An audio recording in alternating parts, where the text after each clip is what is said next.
Hi friends! Today I'm going to share 10 tips that will change your life. I struggled with poor sleep my entire life, but recently I logged what might be the best sleep score in human history: 8 months of perfect sleep. Sleep is the most important daily activity for humans. I'm going to share what I did to achieve this perfect sleep score. And the best part is, these tips don't require spending $2 million a year. I'm giving them to you for free. To make it easy for you, take a pen and paper and list out the 10 levels in 7 days of the week. Tape this list on your bathroom mirror or in your bedroom. Put a star by each day you accomplish the task. When you reach level 10, send me a note and let me know you've become a professional sleeper.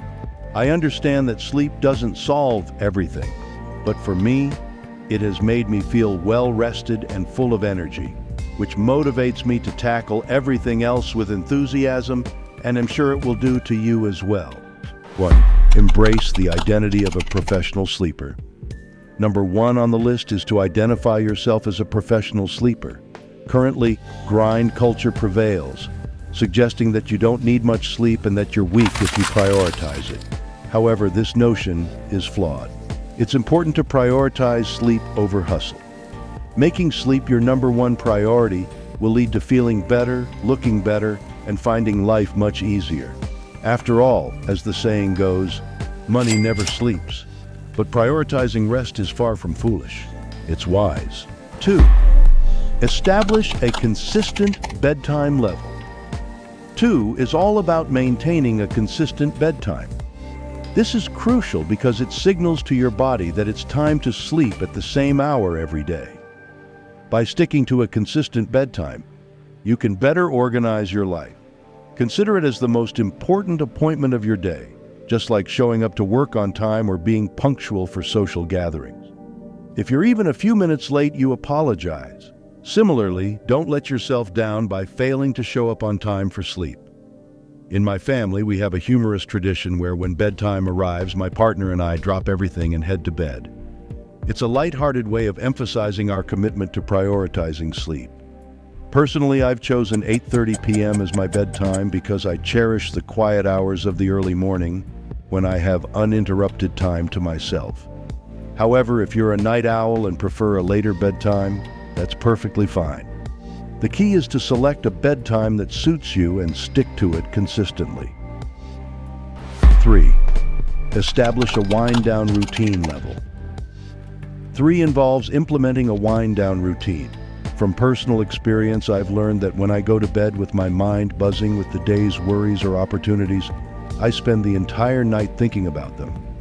To combat this, I introduced Sleep Brian into my routine 30 to 60 minutes before bedtime. If a troubling thought arises, Sleep Brian steps in and gently redirects my focus, signaling that it's time for sleep mode. I encourage you to create your own wind-down ritual. This could involve reading a book, taking a leisurely walk, or engaging in a favorite hobby.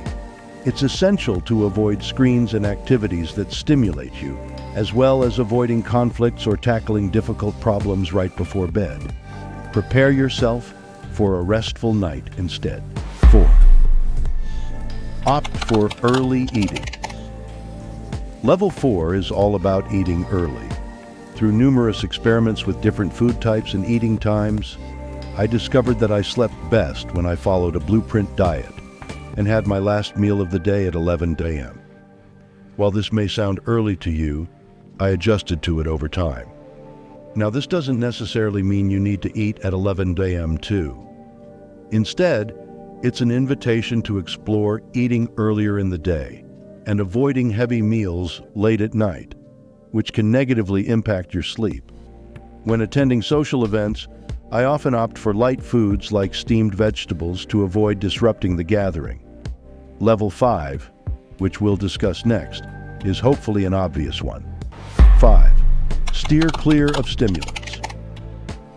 It's crucial to avoid stimulants or anything that might disrupt your sleep, including alcohol and caffeine.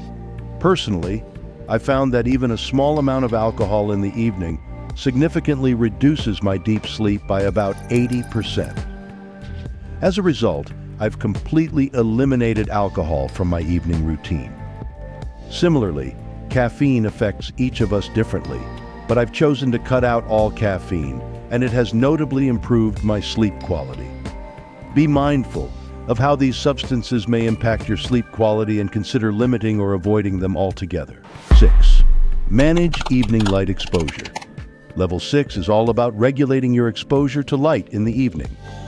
Here are a few strategies to consider. 1. Use an app like Flux on your computer to eliminate blue light from the screen. 2. Wear blue light-blocking glasses when watching movies or using screens in the evening. 3. Ensure your bedroom is completely dark by using blackout curtains. 4. When traveling, use a sleep mask to block out any light that might disrupt your sleep.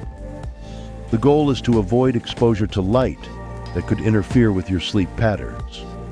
One of the most important aspects is to limit screen time before bedtime. Level 7 will be discussed next. 7. Maintain optimal temperature. Level 7 emphasizes the importance of maintaining an ideal temperature for quality sleep.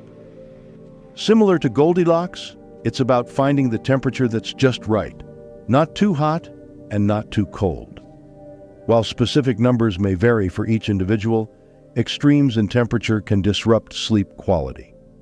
Considerations for partners and family members should also be taken into account. For my personal temperature control, I use Ainate Sleep Mattress. During deep sleep, the temperature is set to 71 degrees Celsius. And during REM sleep, it's adjusted to 73 degrees.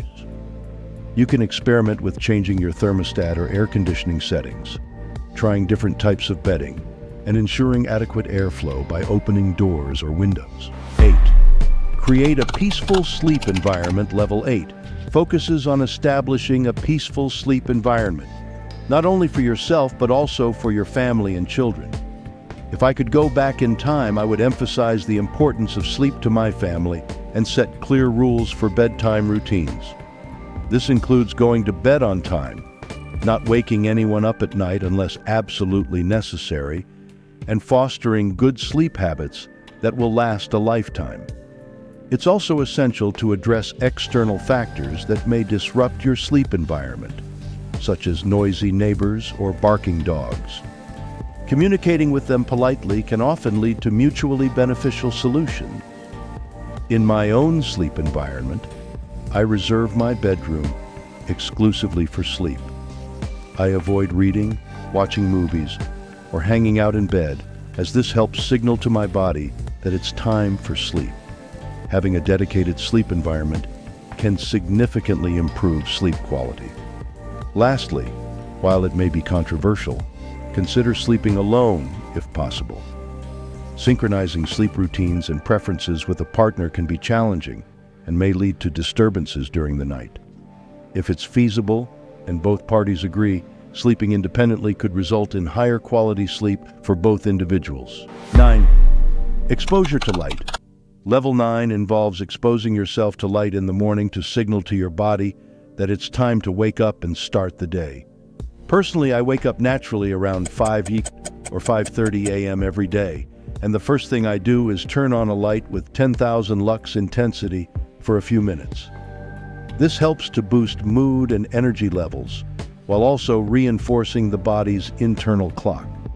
It's crucial to establish a consistent wake-up time to train your body and reap the compounded benefits over time.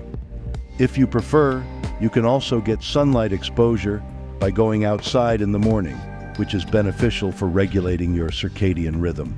However, it's advisable to avoid direct sunlight during peak UV index hours between 10 a.m. and 4 p.m. Morning and evening are ideal times for sunlight exposure. 10. Gather data. Level 10 is all about gathering data to track your sleep patterns and understand what improves or worsens your sleep quality.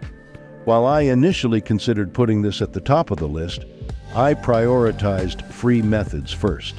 However, gathering data has proven to be the most valuable tool for me in improving my sleep. My main tool for tracking sleep is my Whoop band, which monitors the duration and quality of my sleep, as well as my daily activity levels.